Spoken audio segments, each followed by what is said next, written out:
This is the Great British Escapade, number 8. My number 4. Oh, there's a photographer here.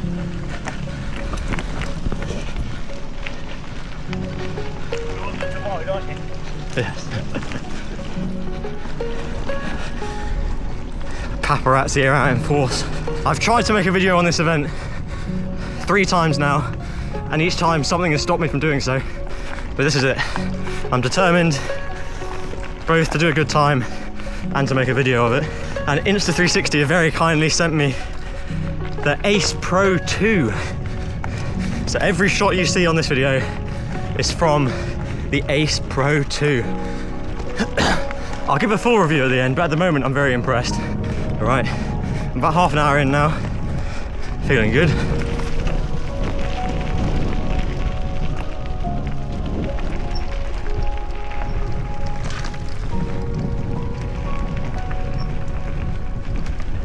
One hour complete out of who knows.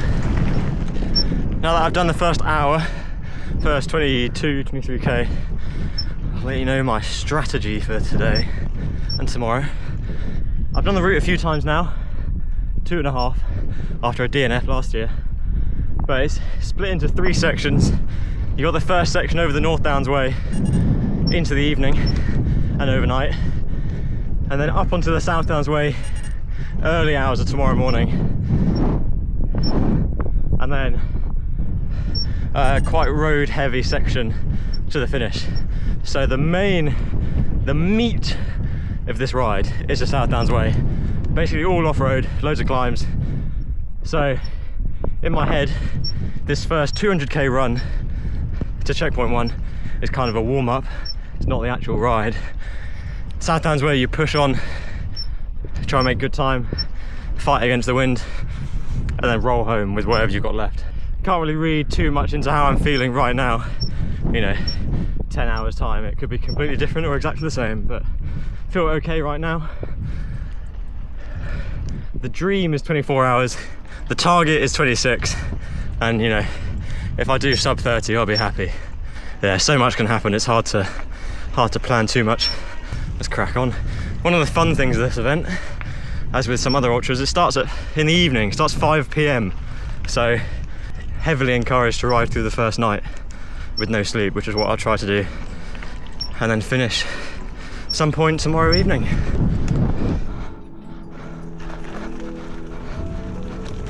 This is one of the first landmarks. This is a bridge over Jade's Crossing, and after this is the first kind of proper steep off-road climb. This is kind of the start of the real deal. But feeling good, coming up to 3 hours on pace despite the headwind. Yeah, let's have it.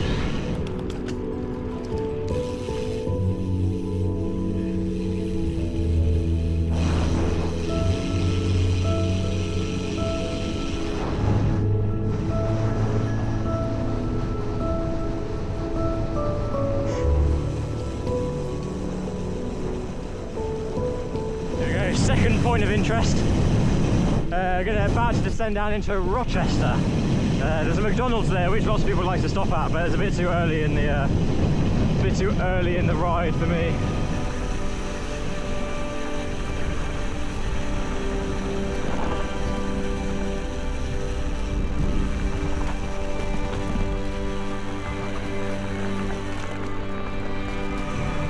This is Rochester.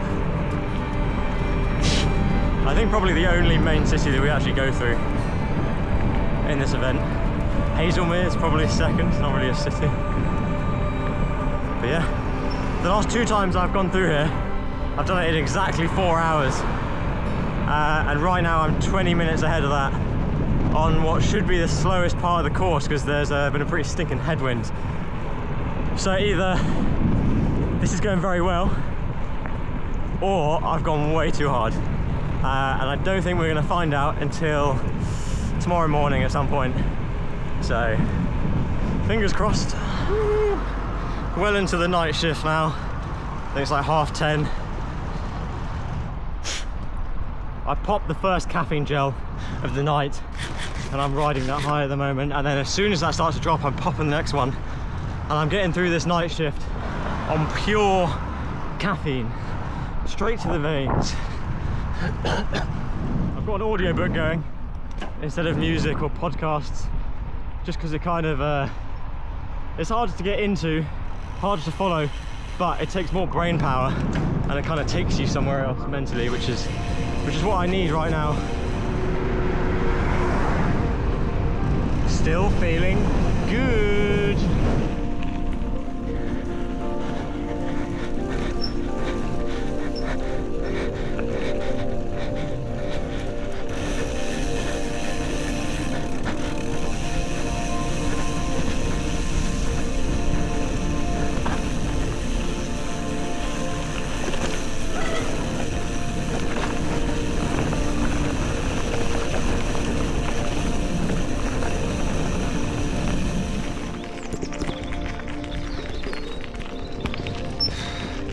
The night shift is coming to an end. The sky is turning dark blue rather than black. It's been a super mild night, still in the short sleeve. I've been riding non-stop. I had to stop at the checkpoint to get my brevet card stamped for 5 minutes. But apart from that, cracking on. Unsurprising, you know, going into an event like this, that those few hours after 12 o'clock to before the sun comes up are the hardest, because your body's telling you, go to sleep, you idiot. You know, I told myself I didn't have to smash it through that section, just kind of drag my body through. I'm not actually that tired, because I think I've been dosing myself with caffeine pretty regularly. So, I mean, I really want to stop right now, but I'm not tired, nothing's in pain, so I think I just want to stop because I don't want to ride my bike right now. And that is not a valid reason to stop at the moment, because I've got a finish to get to. I think I might actually be a couple of K away from being at halfway. Oh no, 7 kilometers away from the halfway point. It's the halfway point in terms of distance, but this second half's a lot harder and slower because you go over the South Downs. Pace is still good. 24 hours is looking extremely optimistic right now. I got the morale boost when the sun came up, and then my stomach just started playing up, so I thought, you know, I need to stop to kind of give it a bit of a reset. I thought, well, if I'm stopping, I may as well have a nap. So I had a quick 30-minute nap. Stomach feels better, legs have kind of shot off a little bit, but this is the massive climb to get onto the South Downs Way, and then just got to ride home now. Well, back to the finish. About 200 something K. Easy.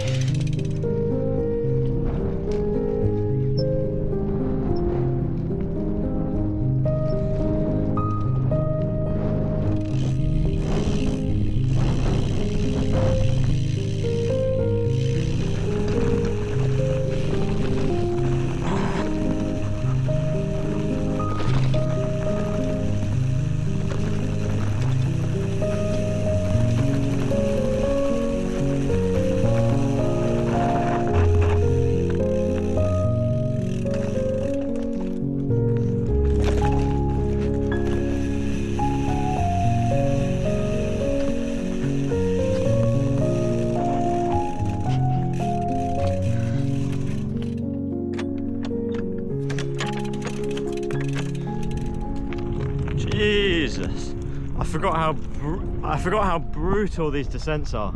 The climbs are fine, they're just the same as any other off-road climb, but gee, this descent is so rocky.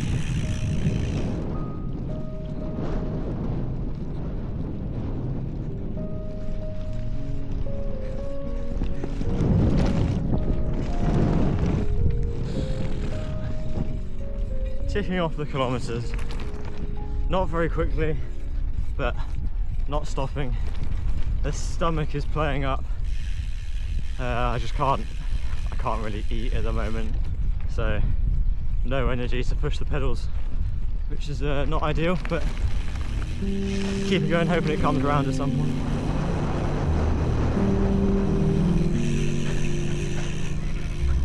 Bah.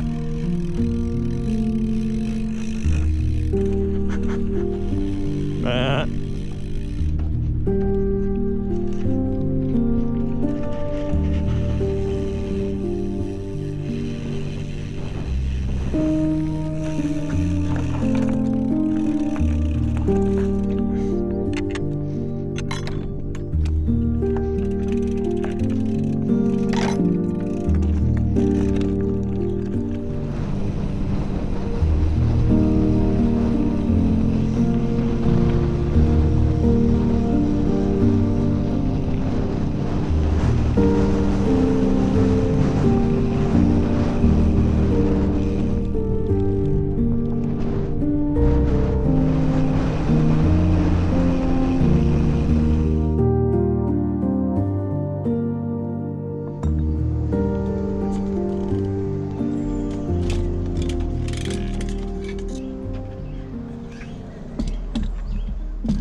I'm on the Cuckoo Trail, 130k to go, and I've just punctured the tube that I put in a few hours ago.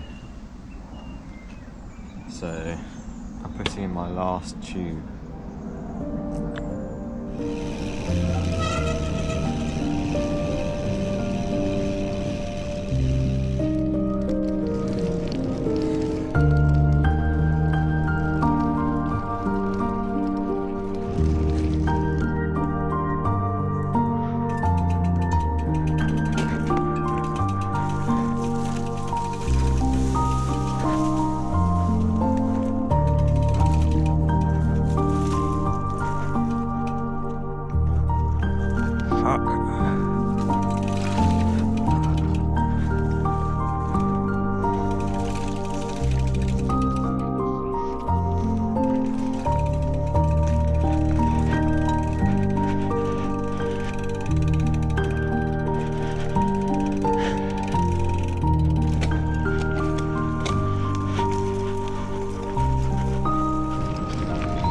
Final 30 kilometers.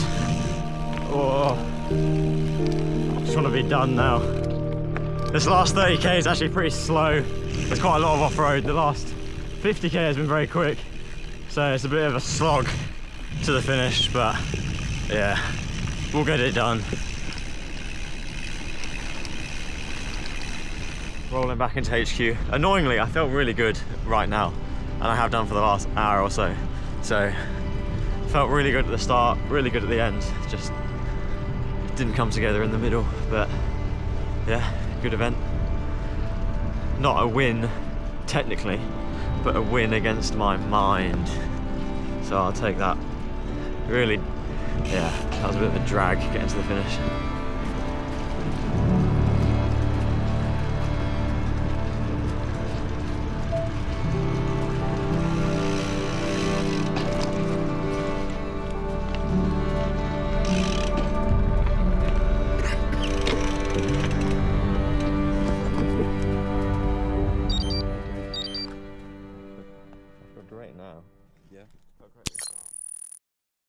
So that was the Great British Escapade. I completed it just over 30 hours, about 27.5 hours riding time, which is actually pretty similar to my other two completed attempts. I sit here now, 36 hours after finishing, most of that time spent asleep. I'm just going to give a quick rundown of how my body feels right now. I feel like that will give an interesting insight into doing an effort like this. So I'm going to start at the head. I've got a splitting headache right now, and I have done for the last 36 hours, because I didn't drink enough. because I was having stomach problems, which was a little bit annoying. Luckily, the headache didn't start until I finished, but yeah, that's slowly going away. My eyes really hurt because I rode a decent section in the middle without my glasses on because they were hurting my nose a little bit, and there are just so many bugs about at the moment that my eyes got filled out with bugs, and they really hurt. I've also got 2 massive bags under my eyes. I don't know if you can see that on the camera. They're not black eyes, I'm just tired. My nose is completely blocked. That's not really ultracycling related, that's just I've got a hay fever. My arms actually feel great, despite kind of being battered over the South Downs without any suspension. Yeah, they feel fine. My gooch, my undercarriage, is also pretty fine, to be honest. A mixture of good chamois cream from chamois butter, and this new Physique Argon adaptive saddle. No problems there at all, really. Legs, basically every muscle in both of my legs feels tight right now. It's aching pretty uniformly over the whole leg. There's nowhere that's really like painful or injury feeling. It's just that everywhere all over them is aching, which I suppose is a good thing. I don't know, you'd rather have that than just like one muscle injured. And my feet feel fine as well. Got some nice Physique tempo shoes that that fit nicely. Even walking up a bunch of the climbs, they didn't cause any problems, which has happened in the past with SPD shoes. So I mean, overall, before I started talking about all that, I was feeling pretty sorry for myself that all my body was hurting. But talking over that, yeah, I think that's pretty good after riding for 28 hours non-stop. Something else that went very well is this camera. This Insta360 Ace Pro 2 is perfect. The little screen that I've got that's popped up above it at the moment so I can see myself whilst I'm recording this is great. The microphone, I haven't actually heard the microphone yet, so I'll have to let you know when I'm editing it how well it sounds. But I'm very, very impressed. And it will be coming along with me on all of my ultracycling adventures going forward. So thank you to Insta360 for giving me this camera, and I shall use it wisely.